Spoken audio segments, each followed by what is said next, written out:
Good evening बच्चों, क्या हाल चाल? ठीक ठाक। आज हम लोग देखेंगे साउंड क्लास 9 का टॉप एक्सप्लेनेशन। और हम लोग साउंड का कल जो है वो टॉपिक नंबर 5 देख चुके हैं। आप लोग कल याद है आप लोग को? कल हम जो है टॉपिक नंबर 5 बताए हैं। टॉपिक नंबर 5 जो है वो एंड हो गया था और आज हम लोग देखेंगे टॉपिक नंबर 6। ठीक, तो कल हम लोग टॉपिक नंबर 5 खत्म कर चुके थे और आज हम लोग देखने वाले हैं टॉपिक नंबर 6। आज हम लोग स्टार्ट करेंगे। कल हम लोग रिवर्बरेशन देखे, इको क्या होता है उसको देखे और उसके बाद हम लोग देखें कि रिवर्बरेशन को कैसे कम किया जा सकता है। साउंड का क्या क्या कैरेक्टरिस्टिक्स है, जिसमें सबसे पहले आ रहा था लाउडनेस, जो कि एम्पलीट्यूड पर डिपेंड करता था, पिच फ्रीक्वेंसी पर डिपेंड करता था, क्वालिटी जिसका दूसरा नाम क्या था, टिम्बर, और जो डिपेंड करता था वेव फॉर्म। वेव फॉर्म मतलब बोले थे कि शेप ऑफ द वेव। और आज हम लोग देखेंगे साउंड का class 9 top explanation topic number 6। तो स्टार्ट किया जाए आज का वीडियो। स्टार्ट किया जाए। चलिए आप लोग कॉपी निकाल लीजिए, पेन निकाल लीजिए, नोट्स बनाने के लिए रेडी हो जाइए।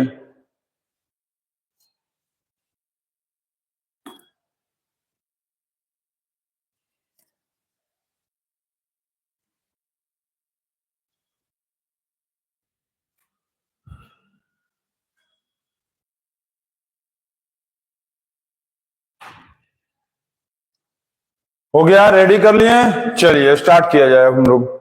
आज हम लोग सबसे पहले टॉपिक देखेंगे frequency range of frequency Audible frequency range. ठीक, क्या देखेंगे? Audible frequency range of sound wave. मतलब हम लोग ऐसे साउंड वेव्स के बारे में पढ़ेंगे जो ऑडिबल रेंज का होता है। ठीक है, तो आप इसका मतलब ये समझ लो। सबसे पहले एक चीज नोट कर लो कि जो साउंड का यूनिट होता है, साउंड का जो यूनिट होता है उसको बोलते हैं डेसिबल, जिसको हम लोग कहते हैं 6 dB। ठीक है, ये साउंड का जो यूनिट है वो क्या है? डेसिबल है। डीबी, स्मॉल डी बड़ा बी। ठीक, डेसिबल। साउंड को मेजर किससे करेंगे हम लोग? डेसिबल से। ठीक, दूसरा चीज क्या होता है कि depending upon frequency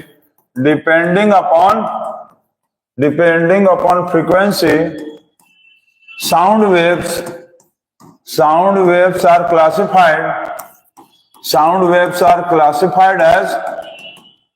classified as 3 categories. 3 category में बांटा गया। ठीक, साउंड वेव्स को 3 कैटेगरीज में बांटा गया। कैटेगरीज, ठीक है, साउंड वेव्स को 3 कैटेगरीज में बांटा गया। CATAGEOR। ठीक, कैटेगरीज।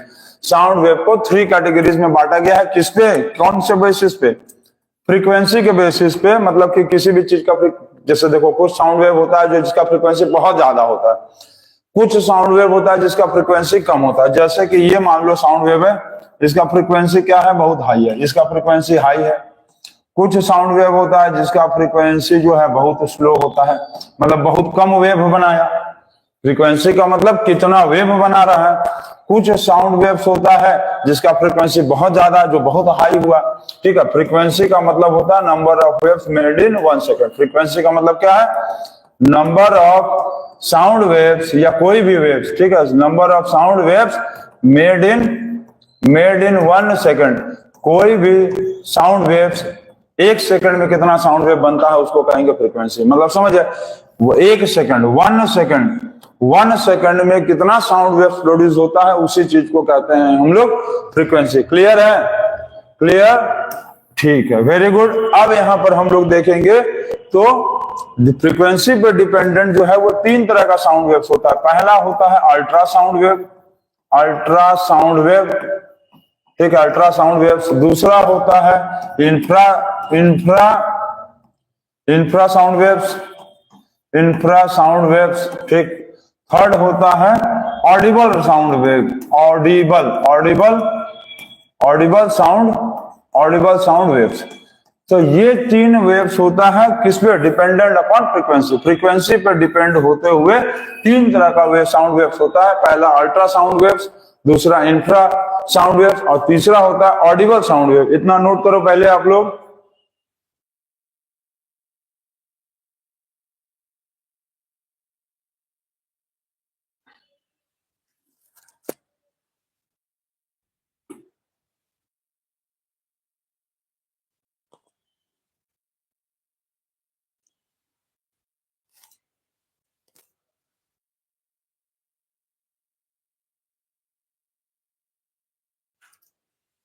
नोट कर लिए?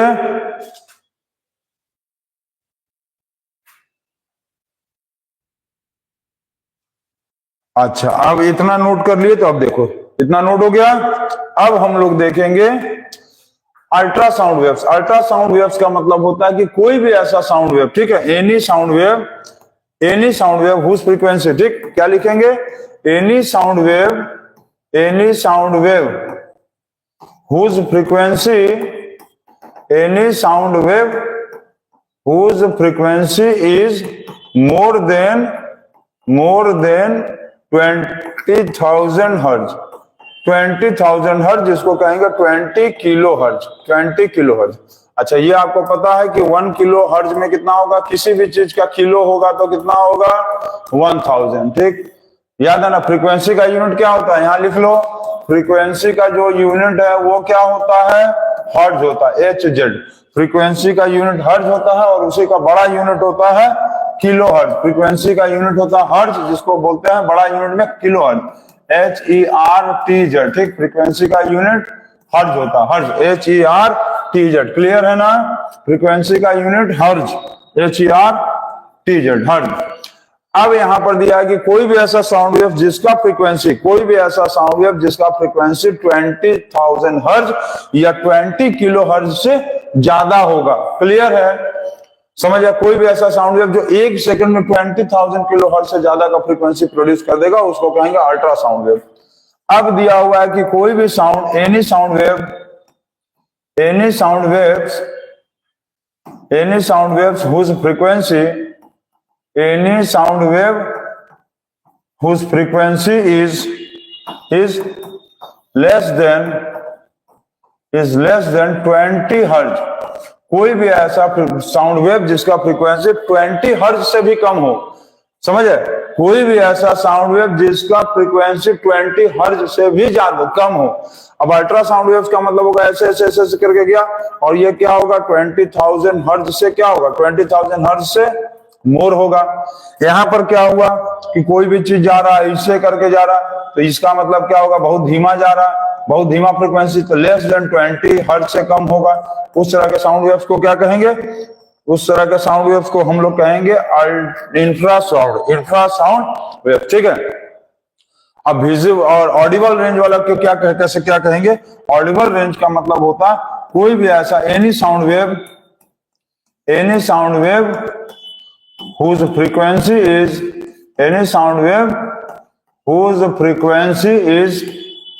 between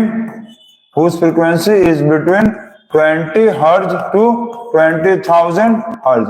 कोई भी ऐसा साउंड वेव जिसका फ्रीक्वेंसी 20 हर्ज से 20,000 हर्ज के बीच में होगा वो ऑडिबल साउंड वेव होगा। और यही साउंड वेव सिर्फ हम लोगों को सुनाई देता है, इसीलिए हम लोग इसको कहते हैं ऑडिबल रेंज, ठीक है। It can be heard by humans, it can be heard, HERT, heard by humans. मतलब इस साउंड वेव्स को ह्यूमंस जो है वो सुन सकता है। क्लियर है? समझ गए हम क्या बोले? कोई भी ऐसा साउंड वेव जिसका फ्रीक्वेंसी 20,000 से ज्यादा हो, 20,000 हर्ट्ज से ज्यादा हो, अल्ट्रासाउंड वेव। कोई भी ऐसा साउंड वेव जिसका फ्रीक्वेंसी 20 हर्ट्ज से कम हो, इंफ्रासाउंड वेव। कोई भी ऐसा साउंड वेव जिसका फ्रीक्वेंसी रेंज 20 से 20,000 के बीच में हो, मतलब 20 से ज्यादा होगा और 20,000 हर्ट्ज से कम होगा, उसको कहेंगे ऑडिबल साउंड वेव। और ये हम लोगों को सुनाई देगा। मतलब कि कोई भी साउंड वेव यदि अल्ट्रासाउंड होगा तो हम लोग को नहीं सुनाई देगा, इंफ्रासाउंड होगा तो भी हम लोग को नहीं सुनाई देगा। 20 से कम होगा तो इंफ्रासाउंड वेव नहीं सुनाई देगा, 20,000 से ज्यादा होगा तो अल्ट्रासाउंड वेव नहीं सुनाई देगा, और 20 से 20,000 के बीच में होगा तो बिल्कुल सुनाई देगा, पूरी तरह से सुनाई देगा। तो इतना जल्दी से आप लोग नोट करो।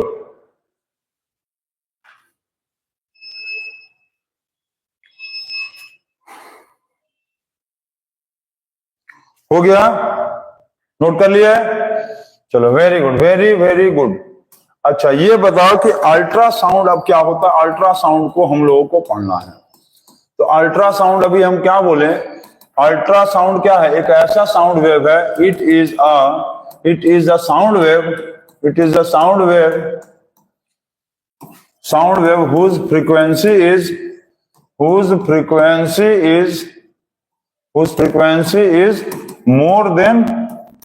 whose frequency is more than 20,000 hertz, जिसका फ्रीक्वेंसी 20,000 से क्या होगा? 20,000 हर्ट्ज से ज्यादा होगा। ठीक, अब इसका मतलब क्या होगा कि 20,000 मतलब मोर than 20,000 waves made in 1 second, made in 1 second. क्योंकि फ्रीक्वेंसी का डेफिनेशन ये होता था कि number of the waves made in 1 second. तो ये ऐसा साउंड वेव्स होता है जो कि 20,000 वेव्स से भी क्या होगा? ज्यादा, मोर than 20,000 waves made in 1 second. ये होता है अल्ट्रासाउंड वेव। ठीक, अल्ट्रासाउंड वेव कहते हैं इसको। अब बाकी ये बच गया कि अल्ट्रासाउंड का यूज कहां होगा? अल्ट्रासाउंड तो प्रोड्यूस हो गया, तो इसका कहीं ना कहीं एप्लीकेशन होगा कि नहीं होगा? तो हम लोग इसका एप्लीकेशंस पढ़ते हैं। Applications of ultrasound wave. Ultrasound अभी तक आप लोग पढ़ रहे होंगे तो ये आप लोगों को समझ में आता होगा कि पापा मम्मी लोग का कभी कोई तबीयत खराब होगा या किसी बच्चे का पेट में दर्द या कोई बात है, हम लोग डॉक्टर के यहाँ जाते हैं तो डॉक्टर बोलता है कि इनका अल्ट्रासाउंड करना होगा। ये तुम लोग सुने होगा कि इनका अल्ट्रासाउंड करवा लीजिए आप। ठीक, तो XYZ वाले मेडिकल पे चले जाइए, XYZ जहां पर जांच घर है वहां चले जाइए और जाकर अल्ट्रासाउंड करा के ले आइए, और धीरे से उधर से पैसा जो है डॉक्टर साहब का कमीशन में से हमको भी मिल जाए। समझ है ना? डॉक्टर साहब वाले कमीशन को भी तो मिलेगा ना। तो एप्लीकेशन ऑफ अल्ट्रासाउंड में सबसे बड़ी बात है कि इसका यूज कहां कहां होता है, ये हम लोग को पढ़ना है। एप्लीकेशंस मतलब इसका यूजेस। तो सबसे पहला यूज होता है कि it is used to determine the foetus of the baby. Determine the foetus of the baby, foetus of baby, of unborn child, unborn baby. इसका मतलब यह है कि कोई बच्चा जैसे होने वाला है, किसी को, कोई प्रेग्नेंट औरत है या कोई प्रेग्नेंट औरत है ना, तो उसके पेट में वो बाबू जो होने वाला है वो बाबू लड़का होगा या लड़की होगी, उसको हम लोग अल्ट्रासाउंड करके पता कर सकते हैं। तो अल्ट्रासाउंड से ये पता चल जाएगा। फेटस मतलब कि वो जो बाबू जो नवजात शिशु अभी जो पैदा नहीं हुआ है, जो उनके पेट में पल रहा है किसी लेडीज के या किसी मतलब प्रेग्नेंट औरत के, तो उसका अनबॉर्न बेबी जो है उसका सेक्स क्या होगा, मतलब वो मेल होगा या फीमेल होगा, तो मतलब लड़का होगा या लड़की होगा, इसको हम लोग पता कर सकते हैं अल्ट्रासाउंड से। ठीक है, चलो इसको नोट करो जल्दी। और क्या काम में आता है? It is used to determine the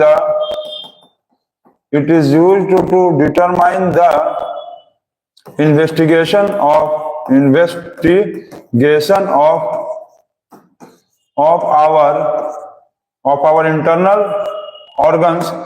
our internal organs,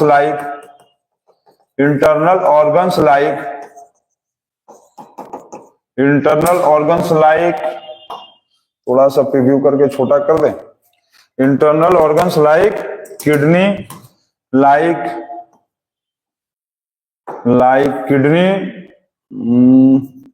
like हो गया किडनी,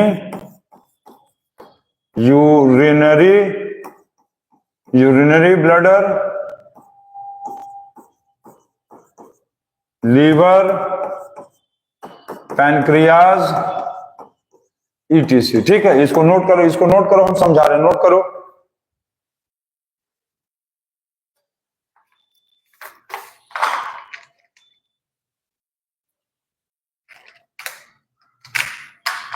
नोट कर लिए? देखो इसका मतलब क्या है, ये बता रहा है कि इससे हम लोग सबसे पहले तो foetus of the unborn baby देख लिया। अब दूसरा क्या देखते हैं कि कभी कभी हम लोग के बॉडी के इंटरनल पार्ट्स में, मतलब बॉडी के अंदरूनी हिस्सा में, अंदरूनी हिस्सा मतलब कि जैसे कभी मान लो किडनी में, यूरिनरी ब्लडर, लीवर, पैनक्रियाज में कोई प्रॉब्लम हो गया है या फंक्शन नहीं अच्छा कर रहा है, किडनी में कभी कभी स्टोन हो जाता है, सूजन हो जाता है, बोलते हैं ना पथरी हो गया, डॉक्टर साहब बोलते हैं कि अरे, डॉक्टर साहब के यहाँ जाते हैं, बोलते हैं डॉक्टर साहब पेट के नीचे यहाँ पर बहुत हमेशा देखो यहाँ पर जो है ना डॉक्टर साहब हमेशा दर्द करता है हम लोग को, ठीक है, पेट के जस्ट नीचे पे, तो वहां दर्द करने का कारण है कभी कभी क्या होता है कि स्टोन हो जाता है।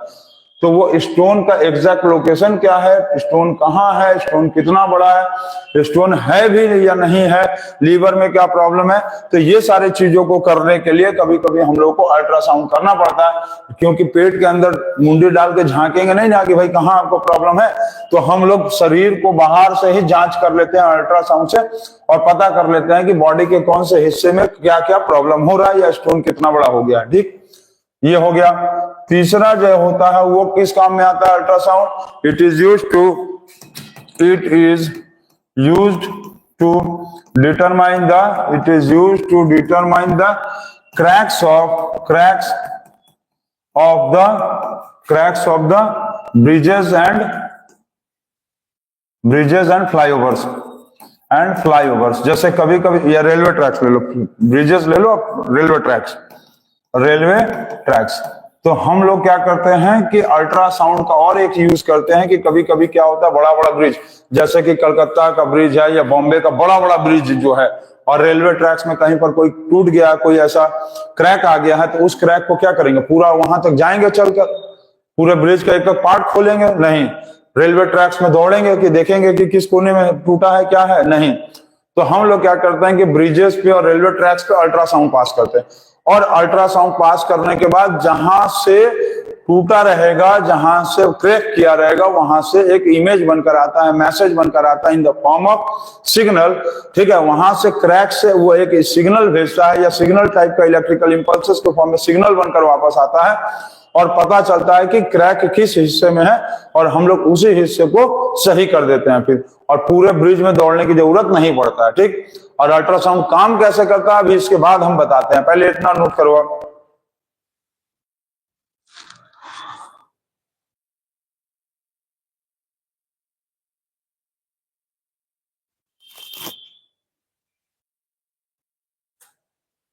हो गया, चलो और एक पॉइंट लिख लो, it is also use to determine the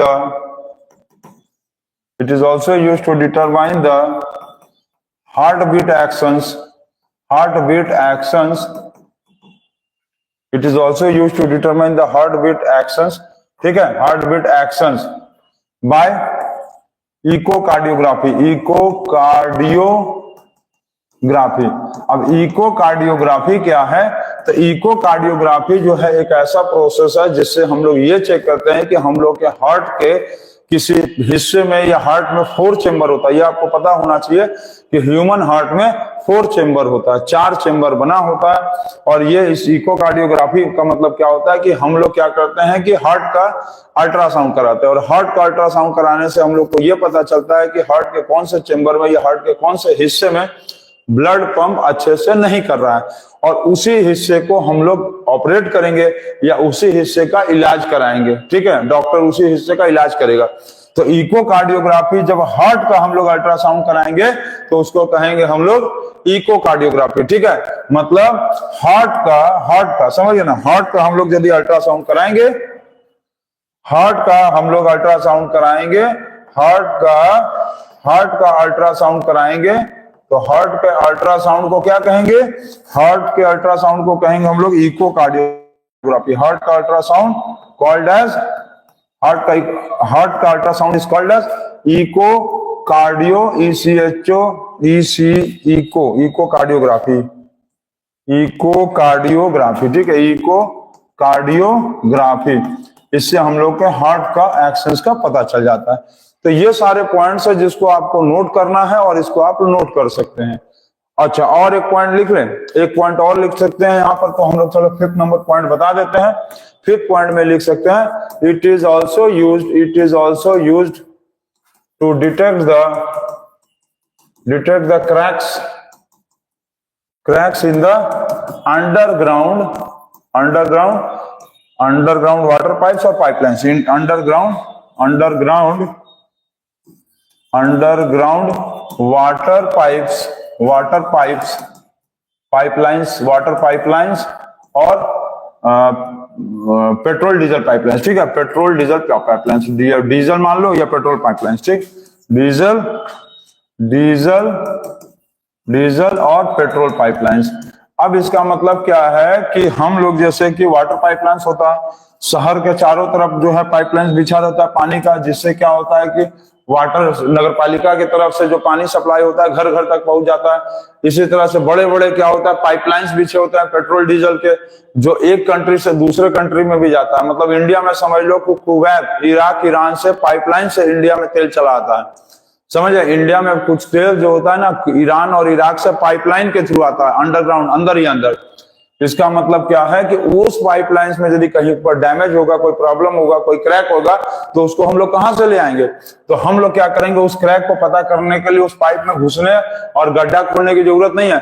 हम लोग अल्ट्रासाउंड पाइप पास करेंगे और उसी अल्ट्रासाउंड को पास करने से क्या होता है, अल्ट्रासाउंड वेव्स पास करेंगे। क्या करेंगे?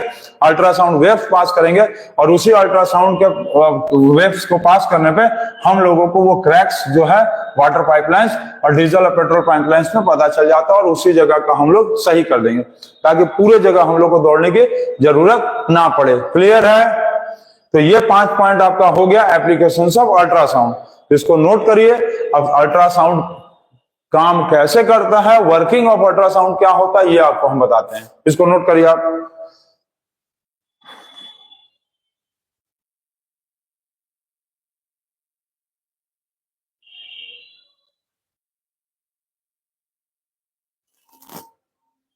हो गया? चलिए, वेरी गुड। अब हम लोग पढ़ेंगे अल्ट्रासाउंड और उसके पहले हम लोग एक चीज जानेंगे, सोनार। अब सोनार क्या है, तो सोनार को लिखने के बाद आप ये मत सोच लीजिएगा कि सोनार वो है जो हम लोगों के मम्मी का जो है गहना बनाता है ना। हम लोगों के मम्मी का जो ज्वेलरी बनाता है वो तो लुटेरा टाइप के होते हैं ना। मतलब मम्मी सोना लेके जाती है, पैसा ढेर सारा ले लेता है और थोड़ा सा सोना देता है, बोलता है कि वो हो गया भाभी जी और 10,000 बाकी रहा, आप अगले महीने आके दे दीजिए। वो सोनार की बात नहीं कर रहे हैं आपको। ठीक है, जहां से हम लोग गोल्ड लाते हैं वो गोल्ड वाला बात नहीं कर रहे हैं। इसमें हम लोग बात कर रहे हैं, सोनार का मतलब होता है sound navigation and ranging. Sound navigation and ranging, ये होता है सोनार। रेंजिंग, ठीक है। सोनार, साउंड SOU, ठीक, SOU हो गया यहाँ। एन क्या है, सोनार है ना, SOU, सोनार मतलब ये हो गया SONAR, ठीक, SONAR इक्वल टू सोनार, मतलब sound navigation and ranging. Clear? इतना समझ गया? पहले तो फुल फॉर्म समझ लीजिए आप सोनार का। क्या बोले? साउंड नेविगेशन एंड रेंजिंग, ठीक, साउंड नेविगेशन एंड रेंजिंग हो गया सोनार, ठीक, साउंड नेविगेशन एंड रेंजिंग। अच्छा, ये क्या है, तो सोनार एक प्रोसेस होता है। सोनार जो है टेक्निक है। क्या है? It is a technique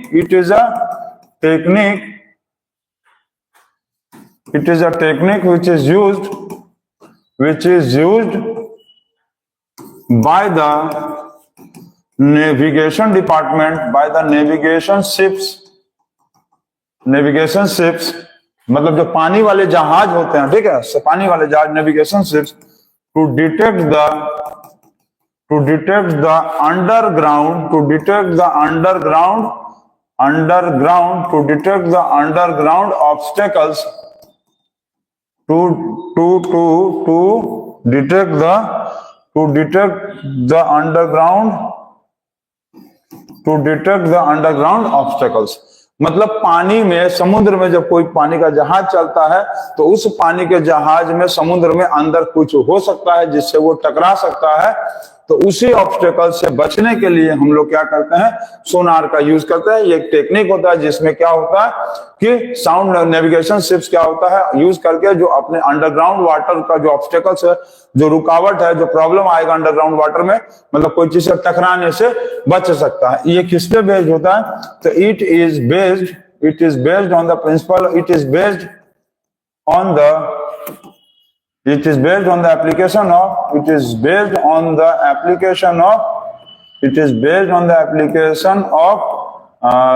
ultrasound. ठीक है, it is based on the application of ultrasound.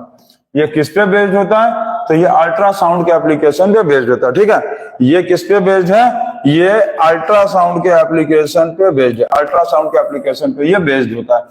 ठीक, it is based on the application of ultrasound, मतलब अल्ट्रासाउंड को ही यूज करके ये काम करता है। अब कैसे काम करता है सोनार, अब हम तुमको देखो बताते हैं। इसको नोट कर लो, जल्दी से नोट कर लिया, हो गया, नोट करो, जल्दी नोट करो।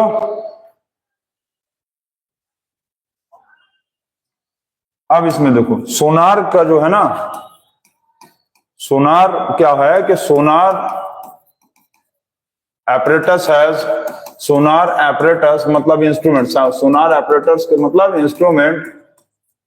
इंस्ट्रूमेंट हैज टू पार्ट्स, इसमें दो पार्ट होता है, टू पार्ट्स। पहला पार्ट होता है रिसीव, पहला पार्ट होता है ट्रांसमीटर, फर्स्ट पार्ट होता है ट्रांसमीटर। ठीक, ट्रांसमीटर होता है। दूसरा पार्ट होता है इसका एक रिसीवर, दूसरा पार्ट रिसीवर। अब ट्रांसमीटर का मतलब क्या होता है, जिसको हम लोग कहते हैं एमीटर, ठीक, और इसको क्या बोलते हैं, रिस्पॉन्डर। क्या बोलते हैं, रिस्पॉन्डर का मतलब और ट्रांसमीटर मतलब देखो क्या होता है। जैसे कि मान लो ये पानी का यहाँ पर कोई बहुत बड़ा जहाज है, शिप है, ये पानी का शिप है जिसका नाम था टाइटैनिक। इस पानी का जहाज का नाम है टाइटैनिक, मान लो, मानने में क्या लगा, टाइटैनिक मान लो। अब ये पानी का जहाज जो है ये पानी में जा रहा है, ऐसे ओशन। अच्छा, आपको ये पता है जीके का क्वेश्चन में कि टाइटैनिक जो पानी का जहाज था वो कौन से ओशन में डूबा था, तो हम आपको जानकारी के लिए बता दें, एटलांटिक ओशन में डूबा था। एटलांटिक ओशन के कौन से हिस्से में डूबा था, अरे लिख भाई, लिखो, एटलांटिक ओशन में डूबा था, और एटलांटिक ओशन के नॉर्थर्न पार्ट में डूबा था। चलो इतना तो हो गया, चलो इतना समझ गए हम लोग। ईयर ऊयर भी बता दे, क्या ईयर भी बता दे, 1912 में। चलो अब टाइम दिन भी पूछोगे तो अच्छा, अटलांटिक पानी का जहाज जब डूबा ना, तो ये अपना एक लास्ट मैसेज भेजा एसओएस, जिसको हम लोग कहते हैं, एसओएस का फुल फॉर्म होता है सेव आवर सोर्स, जिसमें ये होता है कि हम लोगों को भगवान से प्रार्थना किया जाता है कि हम लोगों की आप रक्षा करिए। चलो वहां तक वापस आ जाओ, रक्षा करने की जरूरत नहीं है, पानी का जहाज नहीं डूबेगा क्योंकि हम लोगों के पास सोनार है, आ गया है। ठीक, तो पानी का जहाज जिसका नाम टाइटैनिक था, ये पानी में जा रहा। अब मान लो यहाँ पर बहुत बड़ा सा एक ऑब्स्टेकल है, मान लो पहाड़, ये पहाड़ है, मान लो इसमें पहाड़ है, ये क्या है, माउंटेन। मान लो ये बहुत बड़ा एक माउंटेन है जो पानी के पानी के अंदर है।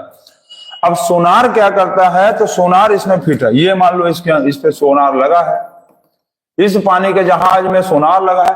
तो सोनार क्या करता है कि अल्ट्रासाउंड वेव्स को जाने देता है, मतलब पास करता है।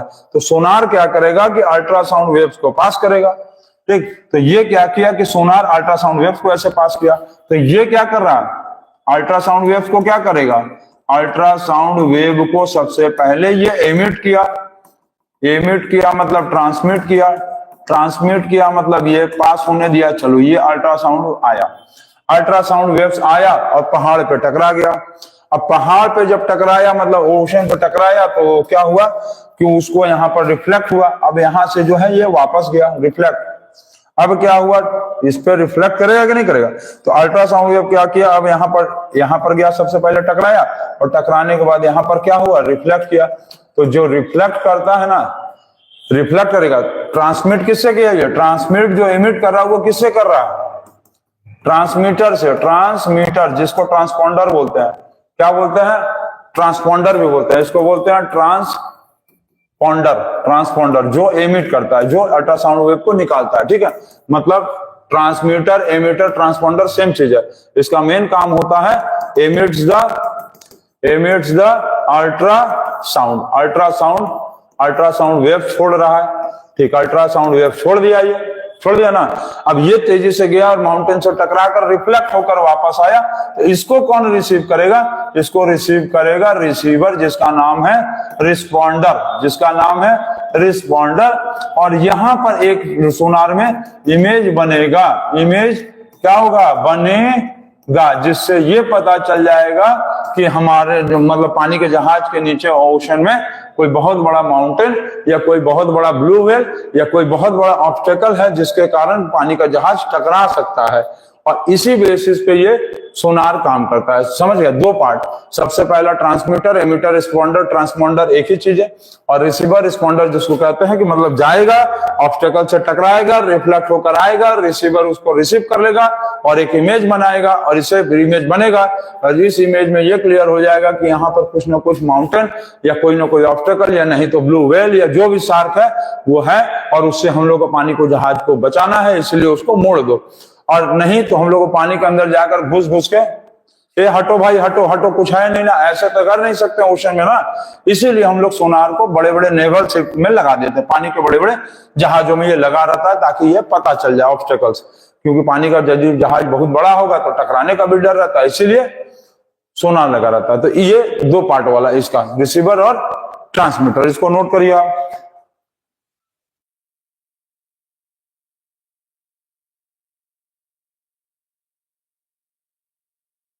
नोट कर लिए? Very good. अच्छा, इसमें एक चीज और याद रखेंगे कि स्पीड ऑफ जो साउंड है, स्पीड ऑफ अल्ट्रासाउंड जो है, इसको आप नोट कर लेंगे, वेरी इंपॉर्टेंट पॉइंट है, यहां बोल दे रहे हैं, नोट करेंगे आप। अब ये हो सकता है कि सर अल्ट्रासाउंड वेव जो जाएगा तो साउंड में ट्रैवल करेगा कैसे, उसका स्पीड घटेगा बढ़ेगा? तो नहीं, ऐसा नहीं होता।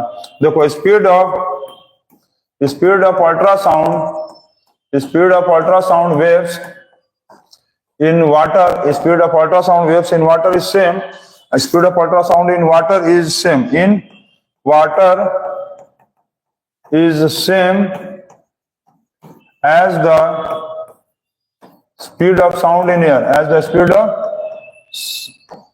साउंड इन एयर, जो स्पीड ऑफ साउंड हवा में होता है वही स्पीड ऑफ साउंड वेव होता है वाटर में। समझ गया? जो स्पीड ऑफ साउंड एयर में है, जो स्पीड ऑफ साउंड एयर में है वही स्पीड ऑफ वेव्स होता है वाटर में। क्लियर? जो स्पीड ऑफ साउंड एयर में है, समझे, जो स्पीड ऑफ साउंड एयर में है सेम वही साउंड ऑफ स्पीड होता है वाटर में भी। अल्ट्रासाउंड वेव्स का वाटर में वही स्पीड है जो साउंड का स्पीड एयर में होता है। इसको नोट करो आप, जल्दी नोट करो।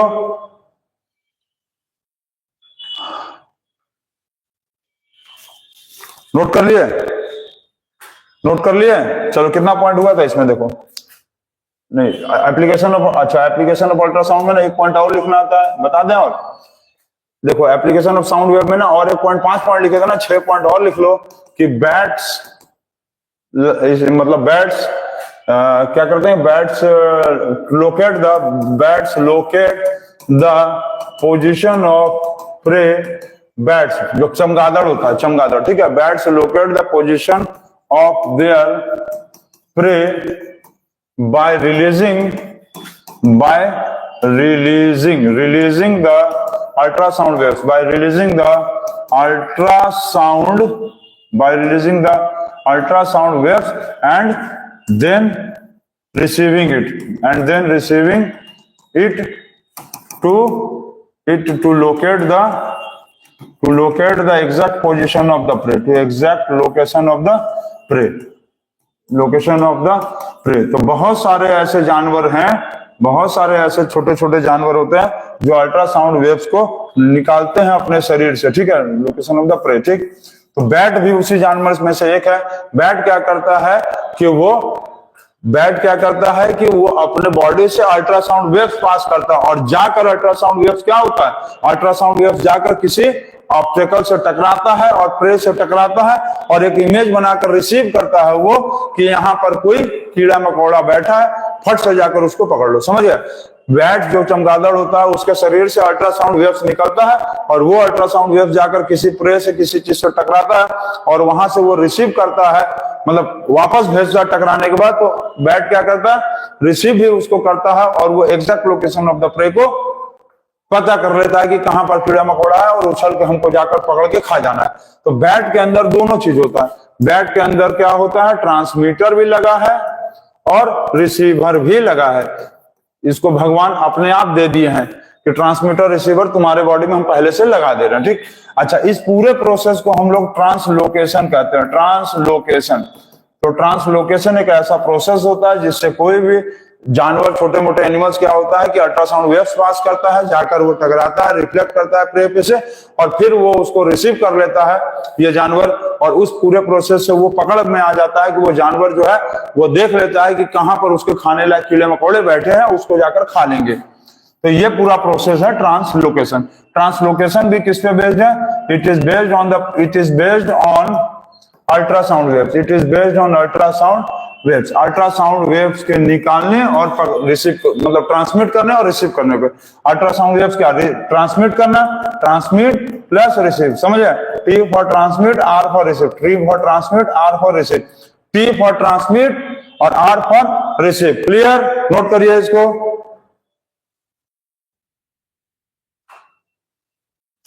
नोट करिए जल्दी।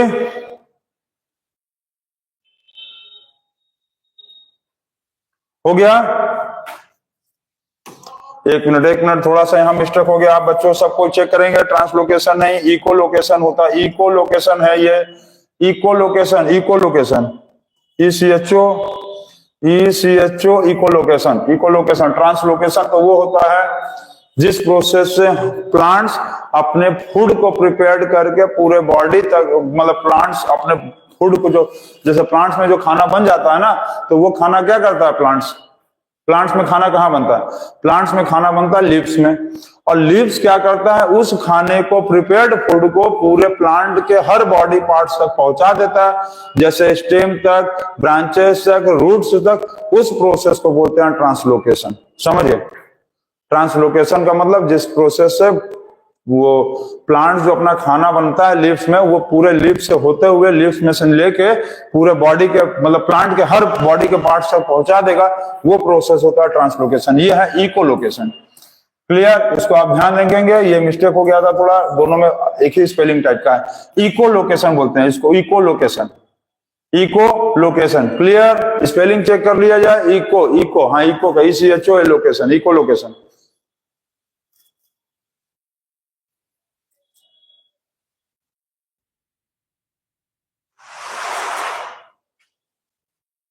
नोट कर लिया इसको, आप नोट कर लिए।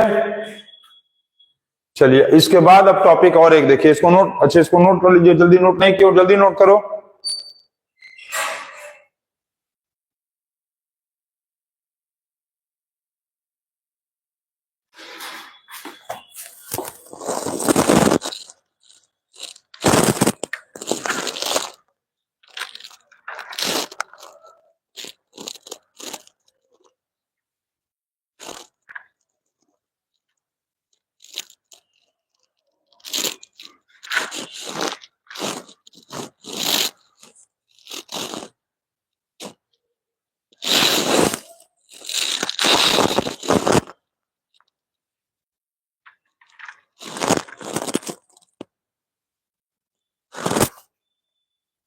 नोट कर लिया इसको, हो गया। चलो, इसके बाद अब एक टॉपिक देखेंगे हम लोग, ह्यूमन ईयर। तो ह्यूमन ईयर आप टॉपिक देखेंगे, और ह्यूमन ईयर में आप लोगों को पढ़ना है कि 3 पार्ट होता है ह्यूमन ईयर का। एक होता है, ह्यूमन ईयर एक्चुअल में है क्या, तो ये हम लोग का क्या है, सेंस ऑर्गन है, विच is used to hear the sound, ठीक, और sound waves, hear the sound or sound waves of audible range कितना होता है, audible range of frequency कितने से कितने के बीच में, audible range of frequency 20 hertz to 20,000 hertz. ठीक, अब बात है कि ह्यूमन ईयर जो है 3 पार्ट्स होता है। पहला होता है आउटर ईयर। ह्यूमन ईयर का 3 पार्ट होता है। एक होता है आउटर ईयर, ठीक है, आउटर ईयर, क्लियर। क्या होता है आउटर ईयर, दूसरा होता है मिडिल ईयर, और तीसरा होता है इनर ईयर। तो ह्यूमन ईयर का 3 part, outer ear, middle ear and inner ear. ठीक है, ह्यूमन ईयर का 3 पार्ट्स है। इसी में जीके का एक क्वेश्चन, आप हमको ये बताओ कि name the smallest bone of our body. Name the smallest bone of our body. हम लोगों के बॉडी का स्मॉलेस्ट बोन कहाँ है and where it is present. हम लोगों के शरीर का सबसे छोटा बोन कहाँ होता है और कहाँ प्रेजेंट होता है, ये आपका आंसर बताना है। कमेंट बॉक्स में इसका आप आंसर बताइए। अच्छा, ये हो गया आपका ह्यूमन ईयर। तो आज हम लोग यहाँ तक खत्म करेंगे टॉपिक, और कल अब हम पढ़ाएंगे टॉपिक नंबर 7। ये आज टॉपिक नंबर 6 एंड हो गया। ये टॉपिक 6 जो था ये एंड हो गया, और कल हम पढ़ाएंगे फिर अब टॉपिक नंबर 7, और वो कल साइंस का साउंड चैप्टर का लास्ट टॉपिक होगा। कल जब पढ़ाएंगे तो साइंस का वो साउंड का लास्ट टॉपिक होगा, क्लियर। तो आप यहां से इसको, आप लोग को आज हम सिर्फ ह्यूमन ईयर का इंट्रोडक्शन दे दिए कि ह्यूमन ईयर उसी साउंड को सुन सकता है जो 20 हर्ट्ज से 20,000 का हर्ट्ज के बीच में, क्योंकि ये Audible range of human being है, ऑडिबल रेंज ऑफ फ्रीक्वेंसी है, और इसी को Audible range frequency sound wave, ठीक है, इसी को ह्यूमन बीइंग सुन सकता है। और ह्यूमन ईयर का 3 पार्ट्स होता है, आउटर ईयर, मिडिल ईयर और इनर ईयर। ठीक, अब इसके बाद का जो टॉपिक है ह्यूमन ईयर जिसको टॉपिक है, और ह्यूमन ईयर का वर्किंग क्या है, मिडिल ईयर, आउटर ईयर और इनर ईयर का पार्ट्स क्या क्या होता है, इसके बारे में आपको कल पढ़ाया जाएगा, और वो कल साउंड चैप्टर का द एंड भी हो जाएगा। ठीक है, तो आप लोग ये जितना आज पढ़ाया गया है उस टॉपिक्स को नोट कर लीजिए, लर्न कर लीजिए और अच्छे से पढ़ लीजिए। जो चैनल पे नए आ जाए, हम लोग पहली बार चैनल को देख रहे हैं, आप चैनल के प्लेलिस्ट पे जाके देख सकते हो, बहुत सारे चैप्टर्स को पढ़ाया गया है, मैथ्स है, साइंस है, आप उसमें से निकाल के पढ़ भी सकते हो। और हम लोगों का लाइव क्लासेस डेली 6 o'clock चलता है, और 6:45 पे क्लास 10 का चलता है। तो ये अब लाइव क्लास बंद होगा, और इसके जस्ट बाद अब 10 क्लास का चालू होगा, और 10 क्लास में आज नया चैप्टर पढ़ाया जाएगा, हाइड्रोकार्बन एंड इट्स कंपाउंड, मतलब कार्बन एंड इट्स कंपाउंड। तब तक आप लोग इस चैप्टर को पढ़िए और अच्छे से पढ़िए, ठीक है। तो see you and thanks to all of you for watching this video.